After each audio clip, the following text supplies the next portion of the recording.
Cluster should be ready in few minutes. Once it is ready, like I mentioned, we will deploy some nodes and scale the nodes.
So we have to do one more thing. Once cluster is ready, we'll deploy the cluster autoscaler as well as EKS service. EKS cluster should have permission on autoscaling groups, right? So we would create a role.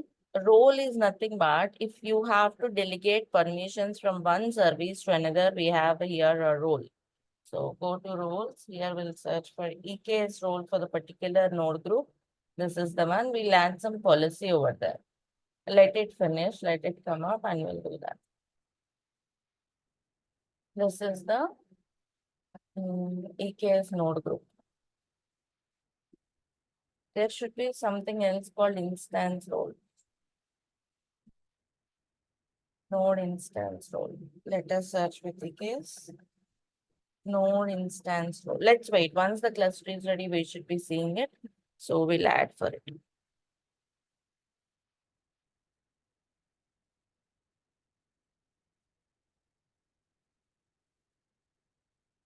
Meanwhile, any questions from the previous classes or any questions from anyone?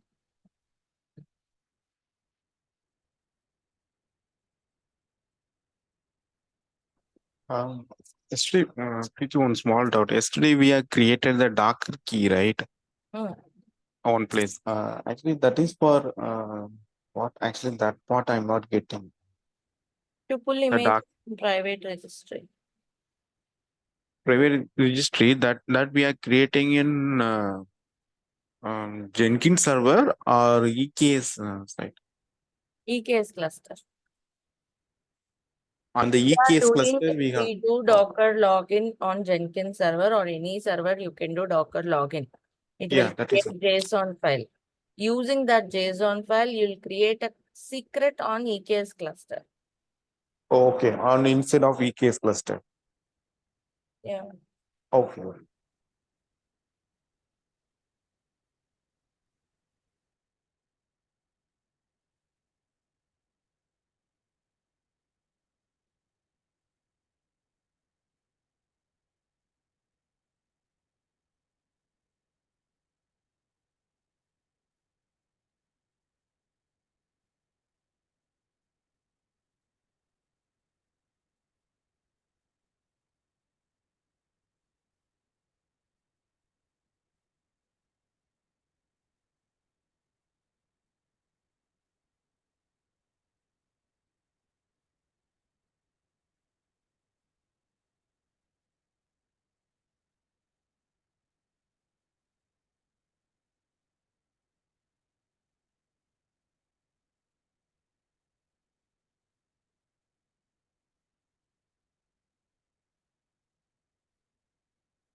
And let's get to the note.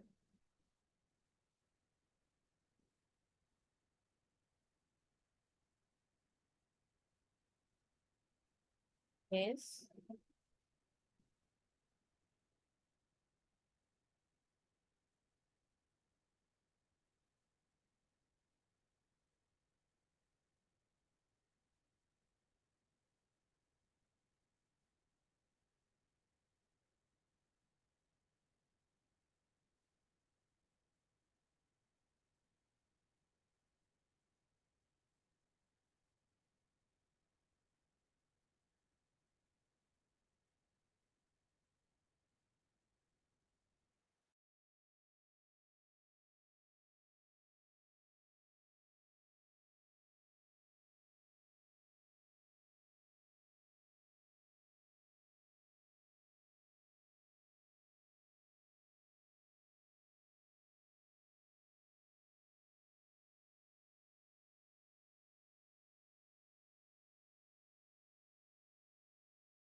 Yes, we have a cluster ready. Now let's connect to this. Get nodes. So the node is ready. And let me check for the roles. Yeah. Do you see here another role is created? Can you all see my screen? And this is the one we need. EKS node group ng1 node instance role. So just go to this. Role is nothing but if you want to assign permissions or let's say I want to assign EKS service permissions on EC2 because it has to scale EC2 nodes. EC2 are the worker nodes, right? Like our worker nodes are nothing but EC2 instances. So to scale out and scale in, our EKS should have permission on EC2. So for this, you'll be going to this role, node instance role, and already some policies are nothing but permissions. Already some policies are there. See some registry, read only, node policy, and add the permission. Inline permission is nothing but you are adding some permissions and choose a service. You want to add permissions to EC2. So choose this. Better you go for JSON. And here is the policy is nothing but a JSON document, which is again available in the official pages of AWS. So I'm just having the policy added here. Mm. So it's nothing but giving permission to EC2 groups, EC2 auto scaling groups. Auto scaling groups are which can scale out and scale in. So that's all. Added this. Next, give some name, let's say scaling policy or something like this. Scaling policy. Right, done. See, this is our own policy. That's called customer inline policy. Other policies are default created by AWS, which are called AWS managed policies. Right, that is one thing we need to do. Now let us deploy cluster autoscaler. So cluster autoscaler should be deployed successfully. I am deploying them from the official Kubernetes manifest. Apply, download this and apply.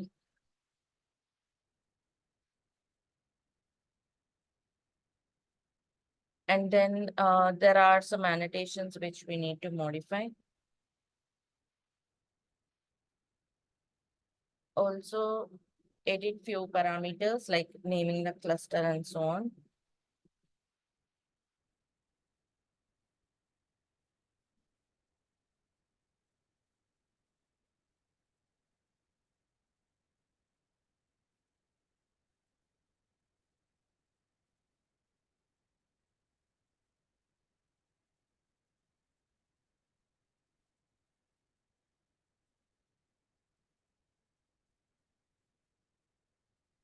So when you edit, this is what you see. Here you need to replace the cluster name and few parameters. Yeah, here is the cluster name. It's my case one. Let's put the cluster name properly. My case one. And then the few parameters.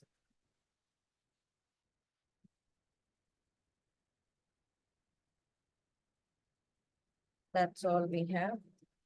And also, this is nothing but deployed as a pod. This is coming from a Docker image. Do you see image is coming from registry kubernetes.io official image. So here I have tested this with this tag. So I'm using 1.17.3.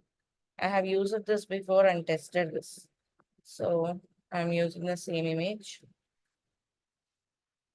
Okay, now let's see the pods. kubectl minus and they're available in this namespace. Get pods. And it should be yeah. Yeah, do you see that cluster autoscaler pod is running successfully? This is what we need. Actually, yesterday we couldn't run this, right? Because it was in a pending state because we don't have enough nodes, but now it was running successfully. Good. Now let me apply a manifest file. Apply minus F deployment. I'm just deploying a public image. kubectl get pods.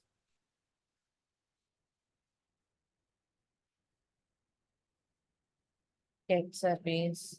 Okay, this is the one.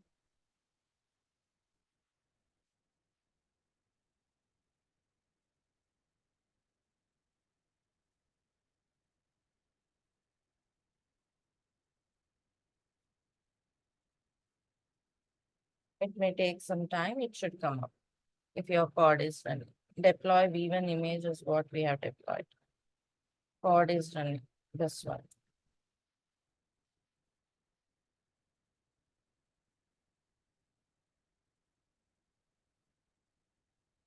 Load balancer. Everything is same. Get endpoints. Check the endpoints. Endpoints are also fine. Get pod output wide. It is 130, which was attached to service one. Get pod. We'll scale those pods. Okay, just give me a minute. I just want to see it. Yeah. Okay, in some time it is available. This is the DNS. I believe you are clear with the service load balancer and the pod deployment. Now let's look into scaling. First, get the pods again in the Cube system namespace.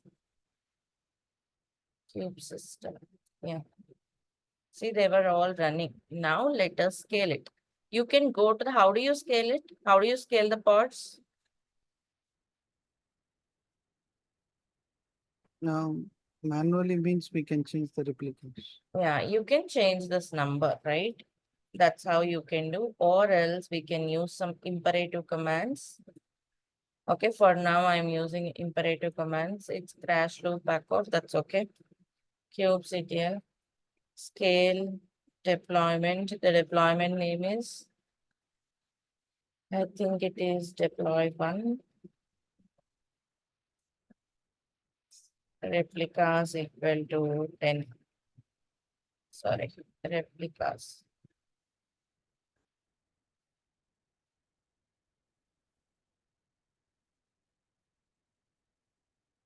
Get for, this is what we need, right?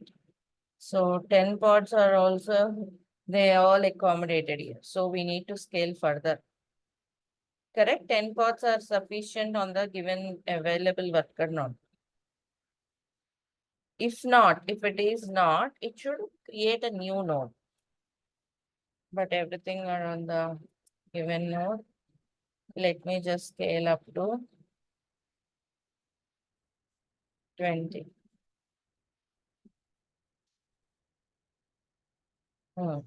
Now a new node should come up in some time. It will take definitely some time, some 20 minutes or so. And when you see this, it should be scaled to another node. Let's wait. It will take some time. Meanwhile, you can check the logs of the autoscaler. Autoscaler logs can be verified. Like it's nothing but checking the logs of that pod. Right? Logs of the deployment cluster autoscaler. Here in some time, you should be seeing it has scaled out. This is the process, which may take some time, but also what are the limits it would scale out and scale into? How many nodes it can scale up to?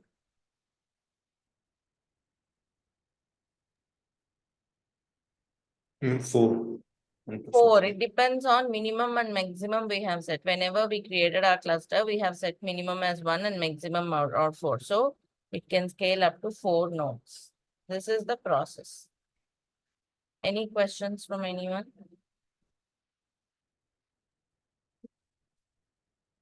For Yeah. this, the output, we need to wait for some time. It may take some time. I have attached the screenshots in the Google Drive. You can check it out.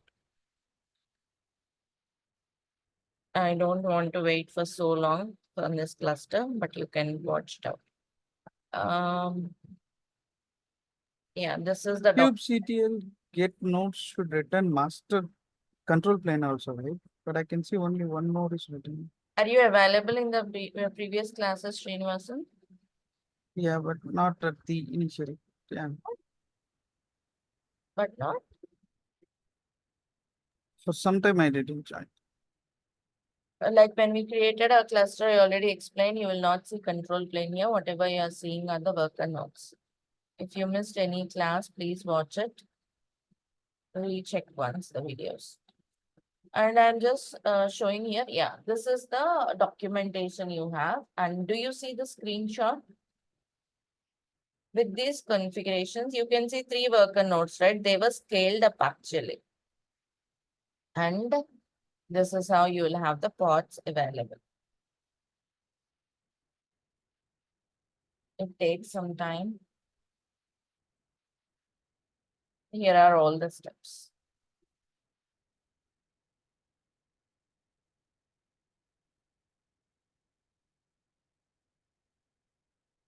Any questions in this part from anyone? This is our third session on the EKS cluster. So if anyone missed previous classes, do a recheck, watch it again.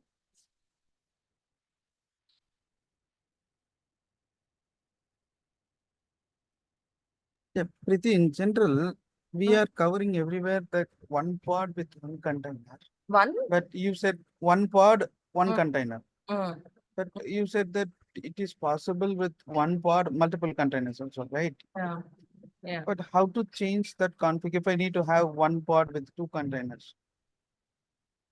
You have to change here. These are the container list. Okay. Under specifications, you have containers. Under this hyphen is a list. So list of containers. This is one container. If you want another container, you have to add this section and put the container, whatever image you want it to come from. Okay. Manifest file configuration, basically. Yeah, but this IP belongs to pod or this IP belongs to containers? Which IP? This 192.168. You have to tell me. Is it the 49. pod IP or node IP? Or container IP? No, I think The it is a pod container IP, but we are giving P pod hyphen P, so I'm thinking This is it's the pod IP. This is the pod pod. IP. And every pod will have only one IP. Containers will not have the IP. Containers will share the same pod IP and same pod network interface. This we learned in the architecture. Every pod will be assigned with some IP. Container will share the same pod network. Container lives So, inside the pod. okay, so if I listen Nginx, I cannot make it container port 80 on both containers in that case? If that is the case.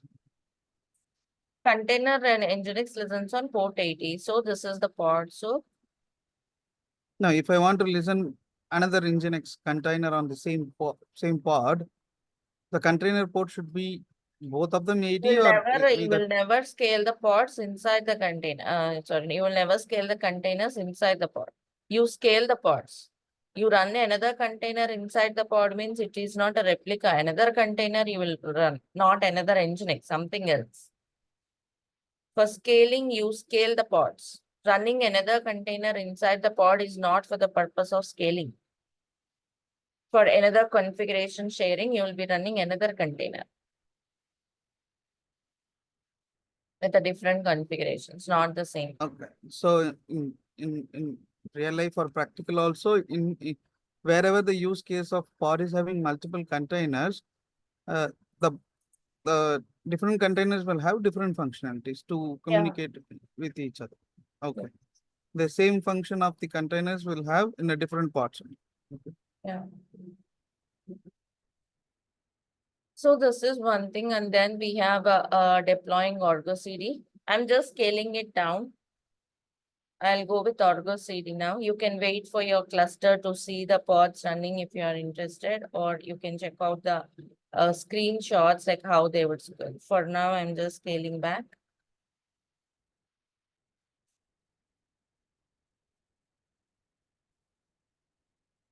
So perfect. Now I would like to deploy Argo CD. What is Argo CD?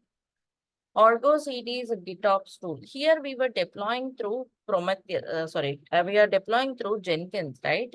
We were making some changes and adding it in the Jenkins. But now here we'll deploy through Argo CD. How that works, let's see. I'll show you with the hands-on rather than theoretically.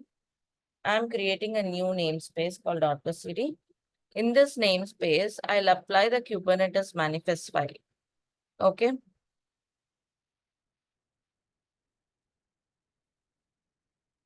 Apply the Kubernetes manifest file. The default one. And once that is applied, we'll check the pods and the service for Argo City. Right, so you have all the pods. Pods should be ready. Pods are still in the pending state, and here are the services. This is the service actually we are focusing on.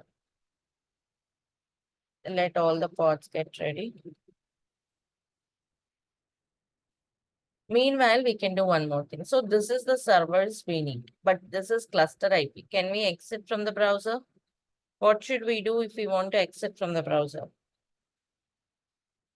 Editing that service to be node port or load balancer. So I have edited the service. This is how you can edit.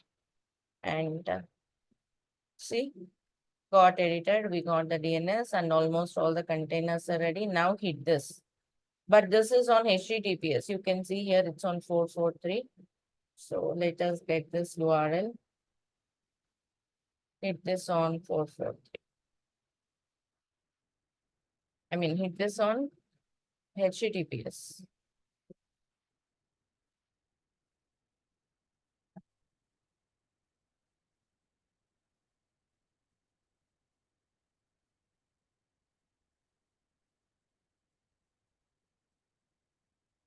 Wait for some time, it should come up. This is another load balancer.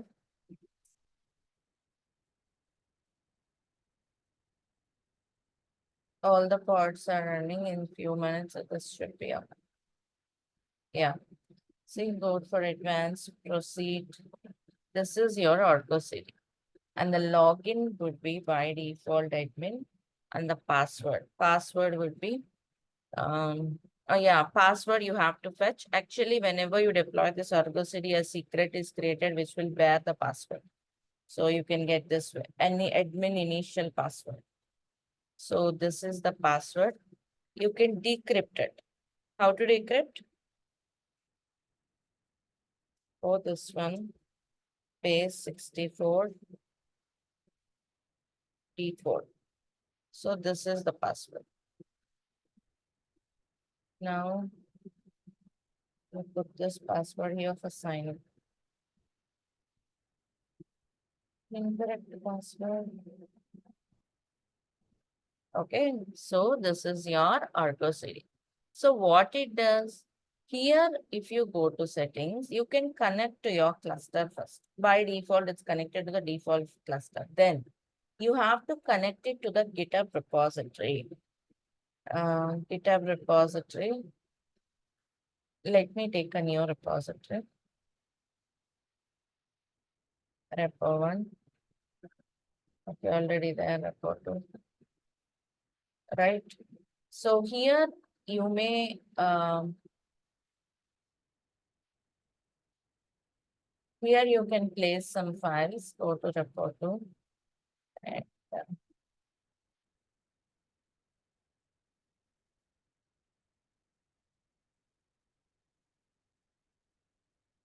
this is the repository. Creating a new file. Okay, I'm just creating a new file called Kubernetes YML.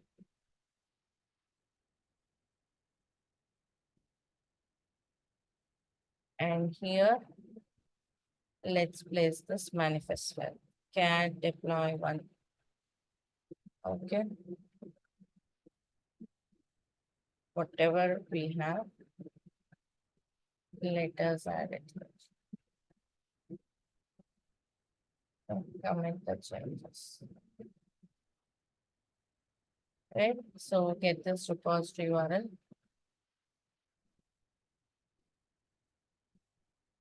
In the settings, repositories, connect the repo. So connect via HTTPS, git project default repository URL. Okay, those are optional because it's a public repository. We don't need anything. That's all. Connect. Do you see that? Connection successful. Now you can create the applications in Argo CD. Like let's say demo application. Project is default. Sync policy is manual. What is sync policy? We'll see. Repository URL which you have added. And the branch name is going to be master. Right? And the path of your file. It's in the root path. Path of your manifest file which it has to apply. So just give the path as a root.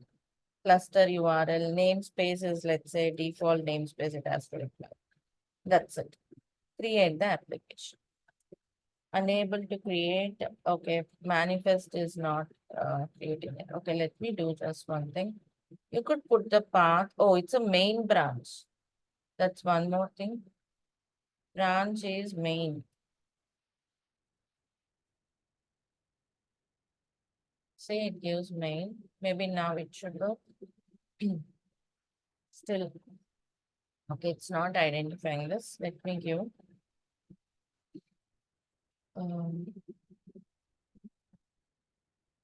path of this.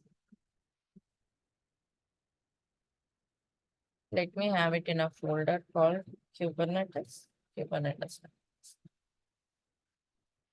Right? So now Kubernetes is the folder. That's the path. Okay, let me try now. Yes, application is created here. What happens here, it will take the code from this repository, from the path, and it will apply those manifest files. You can click on sync. It should apply. It says sync. If you click this, do you see service, deployment, everything here? Pods. Isn't it good, the graphical representation? Also, what you can do is, means whenever this Docker image is changed or any change happened, I'll make a change to this as 5 replicas. Okay. You should apply manual sync. I did not do manual sync for this, so let me sync manually. You have to do automatic sync. See, it is syncing. This is the commit ID. And do you see all the pods came up? Isn't it good? Yeah. Also, let us do automatic sync. Enable auto sync. Enable auto sync means whenever any change happen to this particular folder, it will apply. See, I'm changing the image name V2. Isn't it? You may deploy different versions of it. So if you go to V2, let's see. It should be automatically applied. The commit ID is 393. It should come up. I will not do anything. Is it 313 latest commit ID? Let me check the commit history. Commits. Okay, 393. Correct. So earlier it was synced to this 7E2, this one. So it should apply these changes. Let's wait and watch. We already did enabled auto sync, right? So let's wait. Every 3 minutes, it will pull the repository and apply the changes. Means what is happening here? You don't need to give authentication to your Kubernetes cluster. Because till now, sorry, Jenkins server, isn't it? Jenkins server is applying the changes, means Jenkins server should connect to the cluster. For security reasons, that's not a best practice. What you will do, generally what is happening here, your image name will be updated, right? What I mean is, if you go to this repository address book, and the branch we created yesterday is made Docker.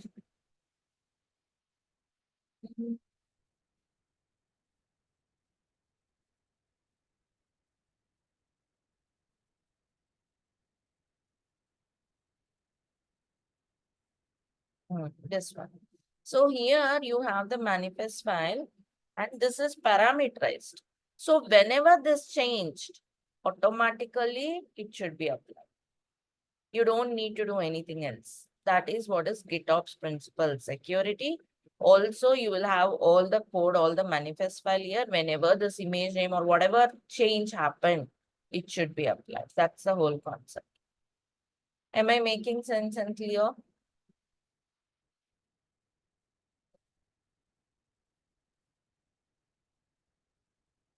This Argo CD is run on the cluster as one more parts, and we are Yes. giving permissions to run the same cluster, right? Correct. That's a Okay. security. Earlier Jenkins is applying, means Jenkins should have a connection. That's what we did. We did AWS configure. We have given access to cluster. Jenkins Yeah. server have access to cluster, security concern. Another thing is whenever there is a change, automatically it should pull and apply the changes. You don't need to run kubectl apply command manually. Even that can be automated. Means if you look into this stage can be commented out. And what you need? You just need this part. Automatically, whenever new image is pulled, whenever new image is built, that should be updating the manifest file. Not this one also, only this part we need. It should update the manifest file. After this, git push command should be there. Once it is updated, that part you can automate. Here I updated the git manually. You can update it through this and apply. Changes should be applied. Okay. One more question, actually, if you are doing this CI/CD, the build we need to place in some place, right? The build server. Those it will be how it will manage with the Argo CD in the real Build time. server should be there. It will build the image. This is all same. It should Okay. build the image and push to Docker Hub. All of that is same. Only this apply part changes. How it is applying changes. To do this, you are doing this authentication to the cluster. This is not secure. We shouldn't Mhm. do Okay. every server access to Kubernetes cluster. So this is avoided. You don't do this way. Also, you don't apply manual. You just update the file in GitHub. Whenever manifest file in GitHub is updated, like this Mhm. is updated. Okay. It should Yeah. apply through Argo CD. Security and also all the code remains at one. You don't need to apply. It was 4 minutes. It should poll and pull it. It will take some time again. Let's wait. See, all the commits you have done, it was shown. It should pull the latest change also. Let's wait for some time. If you see that, new image will be applied. That's a Argo CD or DEVOPS tool.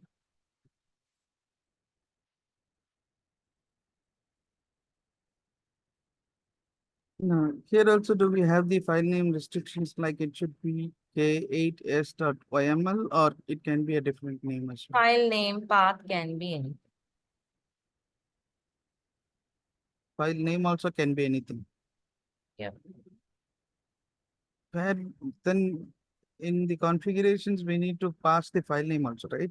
But we given only the path name, which is k8s. Should give the path only. Whatever in that path will be applied. Okay, Here if I I have have multiple given the target. YAML files also will get applied then? Yes. Whatever in this folder will be applied. Okay.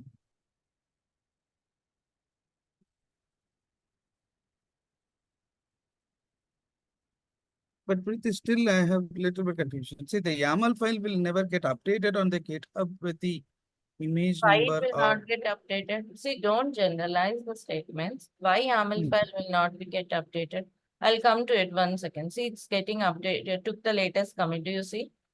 And it was replicating to 5. Also, new Docker image. That's why replica set is created. Do you see? Default strategy, rolling update is implemented. Old replica set, new replica set. You can see graphical. It may take some time to complete this. Let's wait. If you want, you can also check here. Cubes. okay, I got it. So Yep. based on the commit ID, it is fetching the YAML file, right? Correct. Not okay. Get parts. So they were still in grade. The same thing you can see here. Now coming to your part, your pipeline should push this, should get updated. Why it will not get updated? It should get updated, right? Whenever there is a change, this should get updated.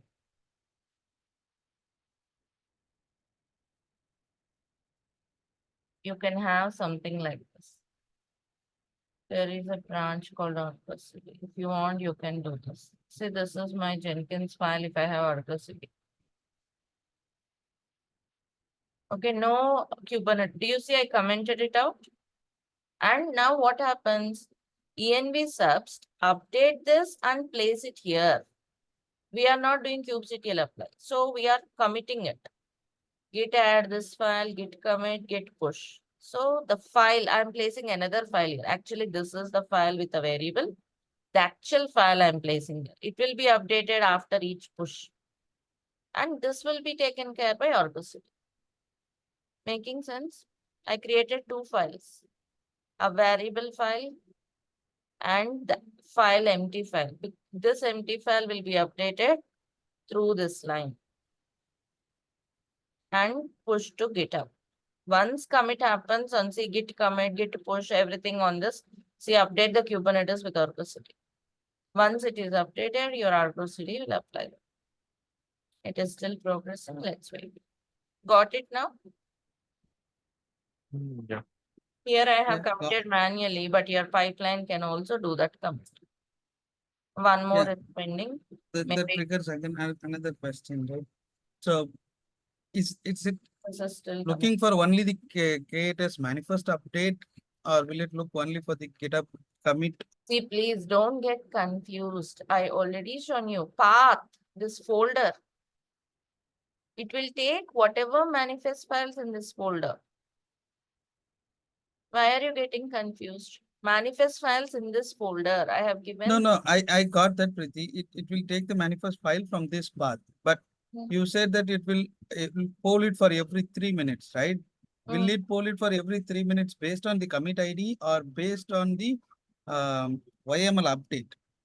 Only for the manifest Argo YML update. CD's polling time is 3 minutes. It will poll it 3 minutes. Whatever latest commit is there, it will apply. So if let's assume latest commit, there will be 2 subsequent commits, right? Then the first one is the app developer will build the app, and Jenkins will take the tab. I mean, app developer will commit it. Jenkins will take that based on the new commit. It will compile it and push the image to the Docker, and This- that will have another commit, right? Compile. 2 subsequent commits will happen, right? That's what I'm What getting are confused. two subsequent commit? Developers are pushing the code, okay? Only when this folder is updated, Argo CD will apply. Only it is checking for this folder, not everything else. Folder. Checking for this particular Kubernetes folder. That's why I placed this as a separate folder. Here is the reference, separate folder. Developer is committing the code on this one's source code. Then Argo CD will not apply. Because Argo CD, I have given this as a path. Okay. What are the subsequent commits here? Developers will make changes to the source folder. They are making changes here. If some commits happen here, Argo CD is not bothered about it because I have given here the path it should check as Kubernetes folder. Kubernetes files are in a separate folder. Whenever commit happen here, then only Argo CD will trigger. When commit will happen now got it. Now got it. Then commit will happen here. This is how it will come. Only It will yeah. replace that environment variables and put it into Kubernetes manifest folder. And then add it and commit it. When this commit happened, then only Argo CD will apply. Whenever this folder got a commit. Not every commit on the repo. If these files are changed. And yes, it has updated. Here you can see the version 2 of your image. Got it right, all of you? Any questions? So the flow is developers making a commit, compile or build whatever, build a Docker image, push to registry. Pull from registry and apply it on Kubernetes cluster. Applying it on Kubernetes cluster can be done in multiple ways. Here we applied GitOps principles. GitOps principles is your manifest files, it will be like a single source of truth. Manual changes can be avoided. No one can manually apply it if you implement this Argo CD. Any changes should come from the GitHub repository only. That's the main point. So any changes happen here, you can configure how you want it to be, which files should be applied, which branch, all of them you can configure.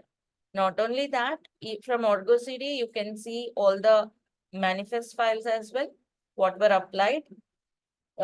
Events, logs also you should see. One second. Yeah, let's suppose this is the pod. Yeah, do you see details of this pod? Right? Container is running, it says started and ready, and the manifest file.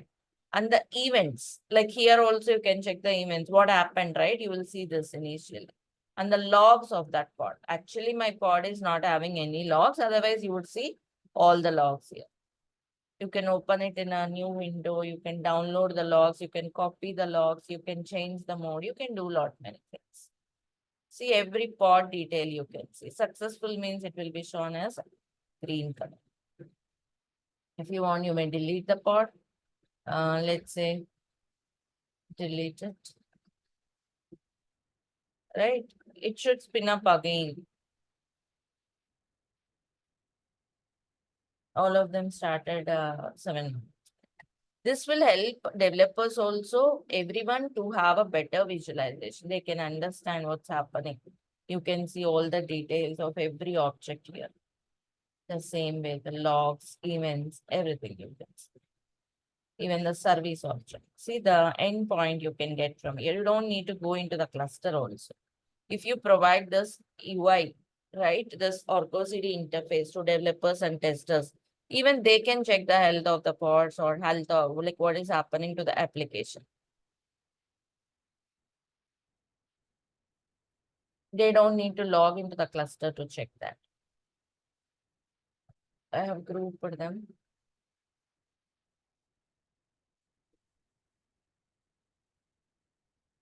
Right, do you see the pods? Again, another pod came up. Do you notice it?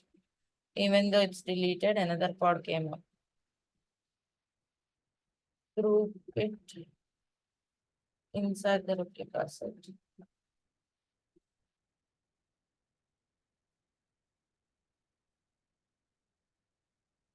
So this is about Argo CD. You can go with the hands-on, or you can watch the recording and get an understanding. That is also fine. That completes the Kubernetes part. Any more questions from anyone?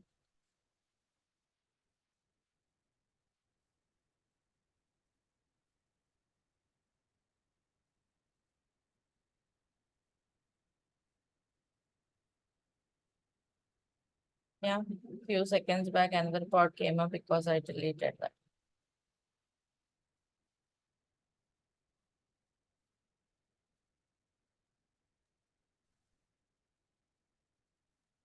Preeti, you said that while deploying multiple applications, instead of creating each individual load balancers, we can remember, like you said, we can create an ingress and give the path for each applications and redirect it between those Yeah. services, right? Yeah. I think today we created 2 load balancers, right? I did not apply ingress today. Ingress we did hands-on earlier, right? You can create ingress how I have shown you. You can do the same here.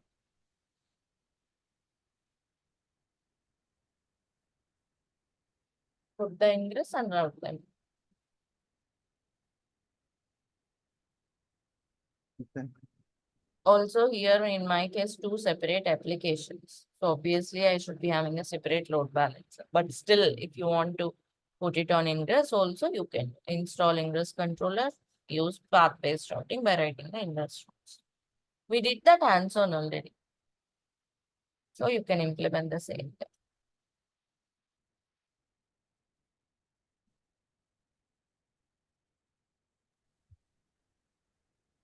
So that is all from my end. And any questions you can ask me, but I'm deleting the cluster. Yeah. Preeti, actually, regarding the monitoring part, for the nodes and pods, we will have to configure separately, or it will be, For monitoring you are saying? yeah, the monitoring. Actually, I have a basic doubt. Whenever the nodes are getting auto scaling, how the monitoring will pick up the Prometheus or this kind of things. Like we have installed Prometheus using Helm chart, if you remember, right? In our Yeah. on cluster. So Yeah. when you install Prometheus, it is monitoring the nodes and pods by default. You don't need to do anything for it when you install it through that Helm chart. Okay, and whenever it is scaling automatically, the Prometheus Helm chart is designed in such a way, particularly the chart we use is designed in such a way that they're all in the same node group, isn't it? So whatever in the node group will be monitored. You don't need to do anything additionally for them to monitor as you are doing auto scaling. They'll be auto scale within the node group. So all those node groups are being monitored anyway. So that would be taken care of. You mean actually in the Prometheus, we have to be installed in any of the Kubernetes master nodes? And sorry, with that, however we are installing through on-premise suite, right? The same way we have to install in cluster also, and then it will pick automatically all the values from that, right? Yeah. Yeah. Installation is same, and there is a correction. You are not installing on master, you are installing on cluster. In on-prem, we just logged into the master and did that's it. It doesn't mean you are installing on master. You are installing on cluster. Your Prometheus pods are, Prometheus is running as a pod if you see. So it's a Yeah. cluster. Same is the case here also. Here from here, you can install your Helm chart. Like we did kubectl or anything, install Helm chart, same commands, and deploy it on the cluster. From your laptop, you can do, or from any other EC2 instance, from wherever you are connecting, you can do that. Yeah, you mean only we need to be deploy the Prometheus via the Helm chart into the cluster. That might be anywhere. It will pick automatically all the auto scaling pods also, right? Yes, yes. Oh. No, Preeti, if what I understood is we will use the daemon set to deploy the Prometheus, right? So that it will automatically create the replicas by default whenever there is a new pod or node is put in place. Right? Correct. So the Helm chart will call the daemon set object in the cluster to create the Prometheus, which we might have configured with the daemon set. Daemon sets are needed. Whether you install with Prometheus, also daemon sets are used. Only the thing is, Helm chart will deploy them. Daemon set we Yeah, that's deploy. right. But at last, the object used by Kubernetes is daemon set. The deploying way daemon is set, via Helm you are recommending. daemon set, stateful set, all of them will be used. Different components will be used.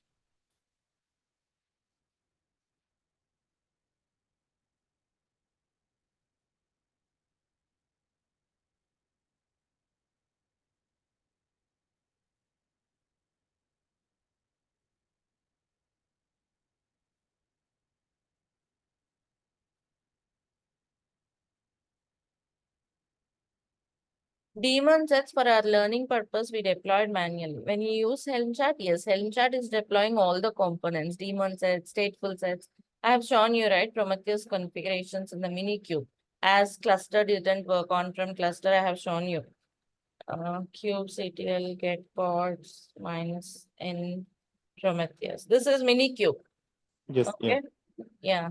So do you see this Prometheus? Get pods, get all. This is through Helm chart. Get all. Yeah. Do you see daemon set is there? Okay, node exporter one installed by default via the Helm. You don't want to Helm, you sit and write the configuration files and we have to deploy all of this manually. Stateful sets, daemon sets, everything it will take care of it. Okay, and it will monitor. So daemon set will make sure it runs every pod on the node. All of that would be taken care of. Here it should be daemon set Prometheus node exporter. This one. This is the pod coming from daemon set because it's only one pod in Minikube. Sorry, one node in Minikube. It's one pod. Right? Got it? Yeah. Yeah, Preeti, still I have little bit doubt with my current environment. Actually, the Prometheus, we will add the mail ID and which path and services and application names, customized values, right? That also we can try with this here. You can try. Values file will be there, right? See, this is installed as a Helm chart. Yeah. Okay. So this is the Helm chart. It will have values file, obviously. You can get the values file and see the values. Helm show values. You can apply that modification. And the chart name is this one. That's not correct way. Repository. Helm repo ls. This is all on my local. Helm show values. It should be Prometheus community.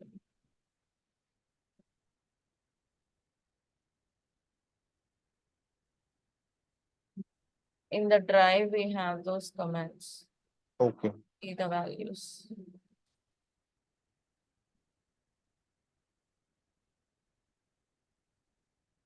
Kubernetes.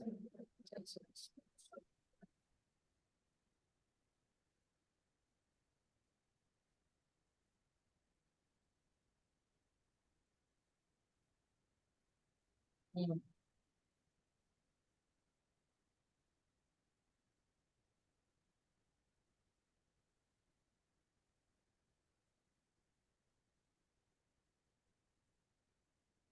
Right, this is the file. Yes, you can apply this when you reinstall it. kubectl install Prometheus. Pass this file using -f. -f values.yml. You can customize it. Like you might have installed this way. Helm install the chart name, but now chart name and the values file as well. Okay. Values. Oh, yeah. These commands will be available. Okay, like you know this part, right? If you go to the documentation, you will get all of these available. Yeah, sure.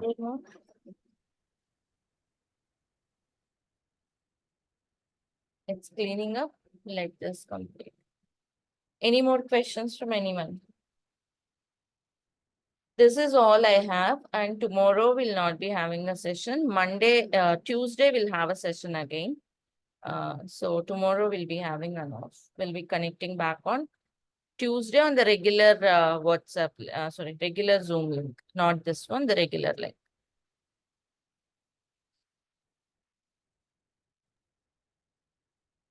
All right, then. Thank you all. Have a good day. See you all on Tuesday. Yeah. Bye. Yeah.